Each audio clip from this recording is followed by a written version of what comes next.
Tentang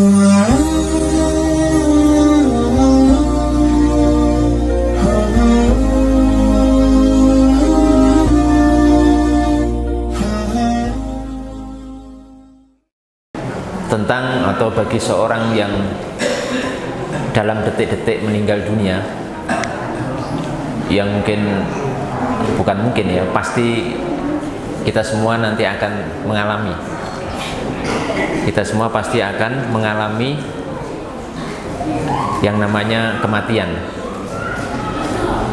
Dan kita semua pasti akan mengalami detik-detik menjelang kematian. Ini sebagai ilmu bagi kita semuanya, karena kita pasti akan mengalami, sehingga kita perlu tahu ilmu tentang bagaimana seharusnya kalau kita sudah di detik-detik akhir hidup kita. Salah satu yang harus kita pahami bersama, bahwa apabila seorang hamba atau setiap kita nanti sudah merasa dekat dengan mati, itu hendaknya di saat-saat itu kita harus berbaik sangka kepada Allah Subhanahu wa taala. Wa ayusinal dhannahu bi rabbih. Jadi seorang muslim itu hendaknya di saat itu harus berbaik sangka kepada Tuhannya, kepada Allah Subhanahu wa taala. Jadi menjelang wafat, ya saat-saat menjelang sakaratul maut, itu harus baik sangka kepada Allah Subhanahu wa taala. Jangan sampai buruk sangka, tapi harus apa? Baik sangka. Maksud baik sangka di sini adalah kita harus berbaik sangka, kita harus optimis bahwa Allah Subhanahu wa taala itu akan merahmati kita dan mengampuni kesalahan-kesalahan kita. Jadi menjelang mati, saat-saat paling berbahaya ini, saat-saat paling genting, saat-saat paling menakutkan itu kalau sudah dekat mati, Pak. Kurang sekian menit, kurang sekian, misalkan 10 menit, kurang 5 menit, kurang 8 menit meninggal, itu waktu yang sangat menakutkan, waktu yang sangat genting sekali. Di saat itu kita jangan sampai keliru. Kita harus berbaik sangka kepada Allah, kita optimis bahwa Allah Subhanahu wa taala itu akan mengampuni kita, akan mengampuni dosa-dosa kita, dan akan merahmati kita. Jangan sampai dibalik. Ketika menjelang mati itu jangan sampai kita merasa, wah dosa saya tidak mungkin diampuni, kesalahan-kesalahan saya tidak mungkin diampuni, atau mungkin saya pasti masuk neraka. Jangan begitu. Harus optimis, Pak, semangat.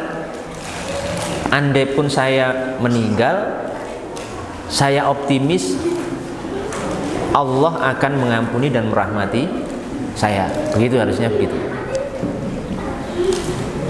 Lah, saat nanti misalkan seorang hamba itu dirasa, atau si hamba itu mungkin ada kemungkinan buruk sangka kepada Allah Subhanahu wa taala menjelang matinya, ahli warisnya atau orang-orang dekatnya itu berusaha mendekat dan memberikan motivasi, memberikan nasihat, mengarahkan jangan sampai buruk sangka, kamu pokoknya akan diampuni oleh Allah Subhanahu wa taala, akan dirahmati, insya Allah kamu akan menjadi orang-orang beruntung. Begitu dibisikkan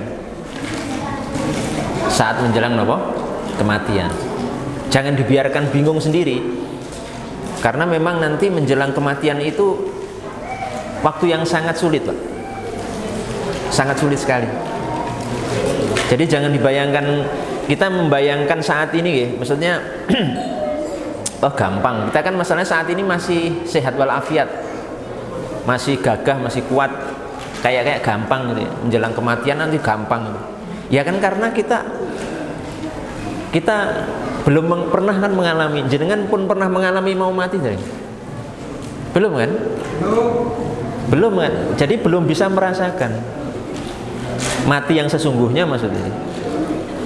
Karena kita belum pernah mati kan. Jadi detik-detik kematian kan belum pernah merasakan. Jadi wah gampang nanti.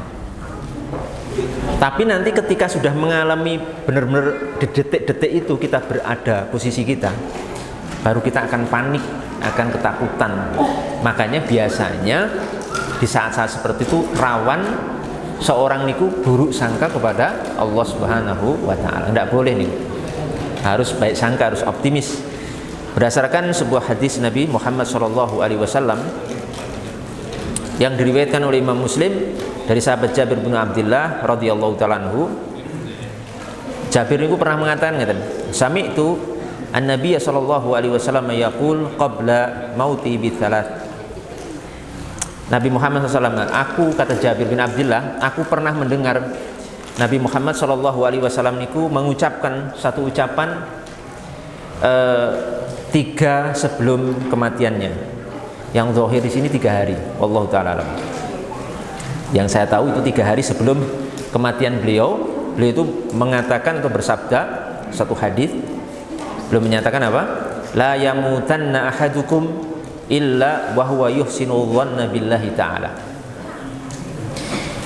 Janganlah sekali-kali salah satu di antara kalian kecuali meninggal kecuali dalam kondisi dia berbaik sangka kepada Allah Subhanahu wa taala.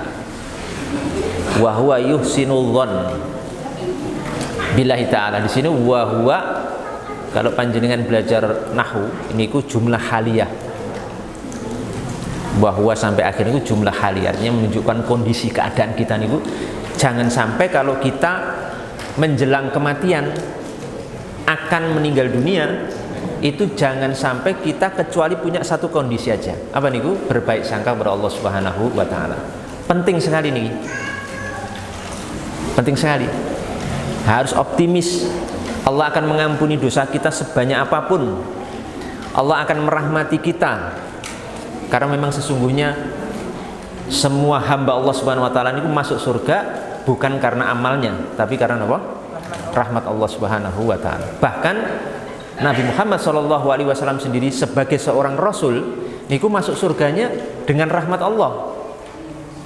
Bukan dengan apa? Amal kita. Karena amal kita ini tidak ada apa-apanya, Pak. Sebenarnya amal kula panjenengan kalau kita beramal semasa hidup kita sampai wafat ini ku sebenarnya belum pantas untuk membeli surga. Kok surga? Emperane surga itu tidak pantas gitu. Amal kita, amal kula jenengan sholat paling pinten 5 kali sehari. Sedekah ya kadang-kadang gitu. Cuma kadang-kadang paling cuma 2.000. Ya paling 5.000. Tahajud nggih jarang-jarang. Gitu. Kurang sekali, tapi kok bisa dapat surga? Niku sebabnya karena niku sebenarnya bonus dari Allah Subhanahu wa taala. Karena Allah Subhanahu wa taala sayang sama kita. Karena Allah Subhanahu wa taala itu merahmati kita sehingga kita bisa masuk surga dengan sebab apa? Rahmat Allah Subhanahu wa taala. Oleh karena niku yang penting ya kita beragama niku optimis, Pak.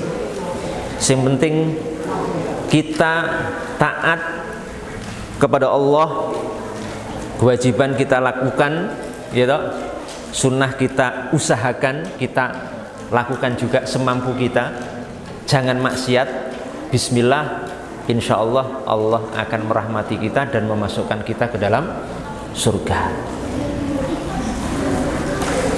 Teori rahmat Allah niku di luar hitungan logika manusia.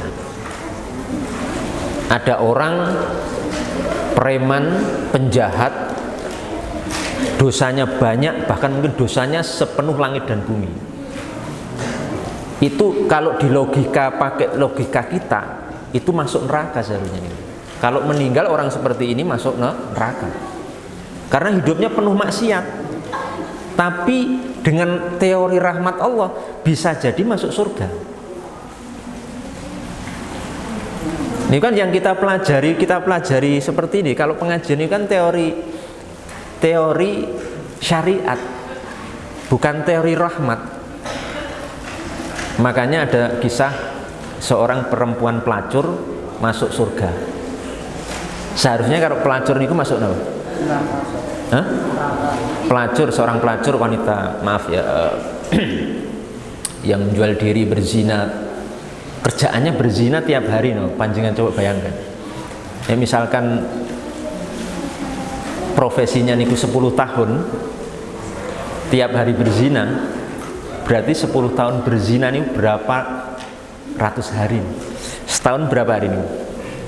360 hari. 360 kali 10 berarti 3.600 hari berzina selama 10 tahun.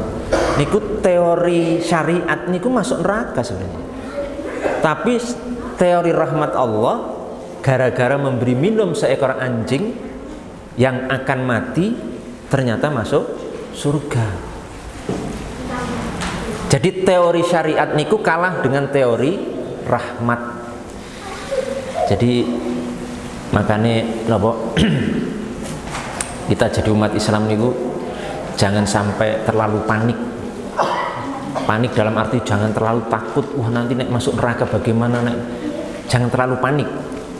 Karena rahmat Allah itu luas sekali. Inna rahmati, sesungguhnya rahmatku itu mengalahkan siksaku. Ghalabat ghadabi, mengalahkan kemarahanku. Jadi rahmat Allah itu lebih luas, lebih besar daripada kemarahan dan siksanya. Sebagaimana juga ada orang yang luar biasa, semasa hidupnya yo sholat, ahli ibadah, ahli sedekah, ahli Quran, ahli tahajud. Tapi niku nek secara teori syariat masuk surga atau neraka nih? Kalau meninggal masuk surga secara teori napa? Syariat. Tapi dalam hadis niku masuk neraka, Pak. Karena memang nasib manusia niku misteri yang tidak akan pernah kita sangka-sangka.